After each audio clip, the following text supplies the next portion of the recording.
Entrevistei as pessoas que ainda estavam vivas e que faziam parte do livro.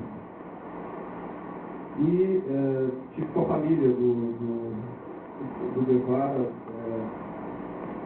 a mulher, viúva, e as duas filhas, os dois filhos, e também pude ter um relato de uma aproximação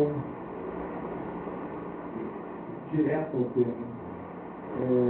Quando a gente decidiu que era possível ir em frente, a equipe toda se reuniu 4 meses antes da filmagem, que raramente acontece quando a gente faz um filme, a gente se reúne talvez 4 semanas, 5 semanas antes, para começar a ir em frente. E nessa a gente achou que era impossível fazer isso dessa forma. Então, nós nos reunimos 4 meses antes da filmagem em Buenos Aires e aí todo esse grupo que acabou fazendo o filme começou a ter um processo de aproximação ao tema e aos anos 50. Então a gente fez, a palavra um pouquinho pesada, mas tem seminários sobre história política e social da América Latina dos anos 50, estudamos cinema dos anos 50 aberto, tanto documentário quanto ficção, quanto filmes, telejornais da época, tudo que era possível ver, a gente viu. Estudamos, ouvimos tudo que tinha para ouvir de música dos anos 50, e mergulhamos naquilo. E aí, no dia que a gente começou a viagem, a gente tentou esquecer tudo que a gente tinha estudado para tentar reviver aquilo com o mesmo grau de improvisação e de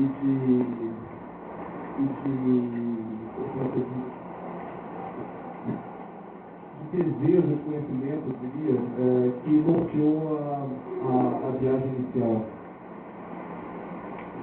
Uma coisa muito importante nesse processo, o Gael Garcia Bernal, que tinha que fazer o papel, ficou recentemente muito tenso com aquela perspectiva. E o Alberto Granato chegou para ele e falou: olha, você jovem, 25 anos, que lê, que sabe do mundo do sucesso, que é super informado, que vai fazer essa viagem pela primeira vez. O Ernesto, que eu conheci, também era um personagem parecido com você. Então, tente achar a sua voz nesse processo, tente não mimetizar aquilo. Isso, de uma certa forma, o liberou e nos liberou para tentar fazer alguma coisa que refletisse aquilo que a gente tinha preparado durante, no meu caso, 3 anos, no caso do Gael, 1 ano, no caso do resto da equipe, 4 meses, e que nos permitiu, na verdade, fazer uma viagem que respeitasse aquela viagem original, mas que, sobretudo, respeitasse o espírito de improvisação que havia norteado a viagem de Alberto e Ernesto. E assim fomos. E quando você faz o filme na estrada, é importante também perceber que o que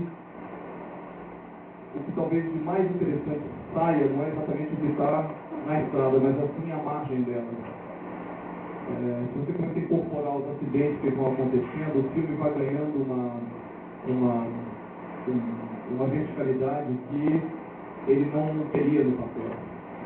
E eu acho que isso acabou gerando uma série de situações que não tinham acontecido na viagem original, mas o Alberto, olhando aqui, falou assim: olha, isso foi exatamente como aconteceu com a gente. Vou dar um exemplo para quem viu o filme.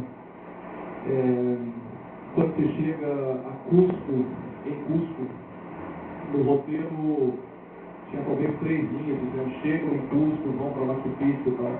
Só que em Cusco a gente encontrou imediatamente indo na direção o primeiro encontro que a gente fez foi com 4 mulheres que não falavam espanhol, falavam quechua, não falavam quechua.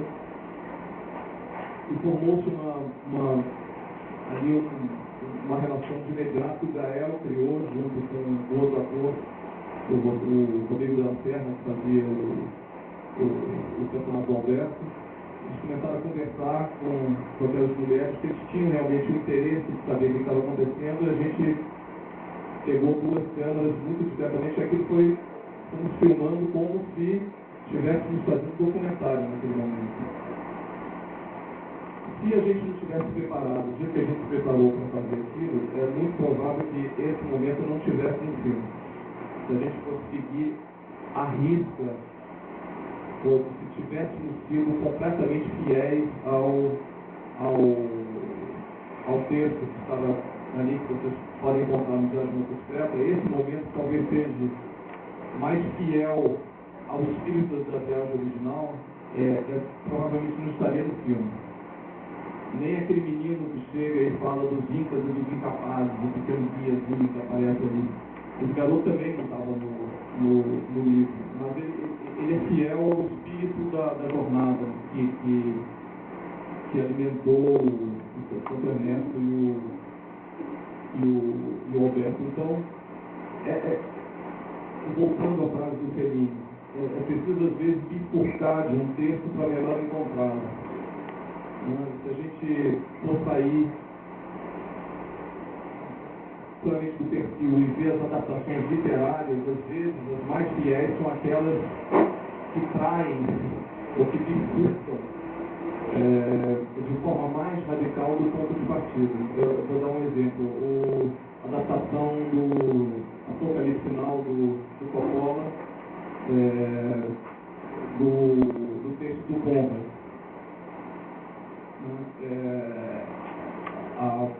Aquela adaptação talvez seja uma das adaptações mais interessantes de uma obra literária no cinema. É extremamente fiel ao original, sem ter nenhuma relação direta com o original.